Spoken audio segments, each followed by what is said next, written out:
Magandang araw mga ka-healthy. Alam nyo ba na ang mustasa, pitsay at repolyo hindi lang pang-ulam kung hindi tunay na superfood?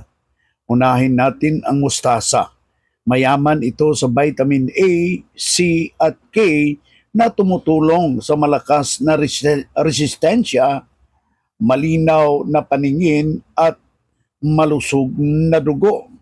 Nakakatulong rin ito sa digestion. Susunod naman ang pitsay. Ang pitsay ay mababa sa calories pero mataas sa fiber at antioxidants na mainam ito para sa puso, bituka at nakakatulong pang-control ng blood sugar.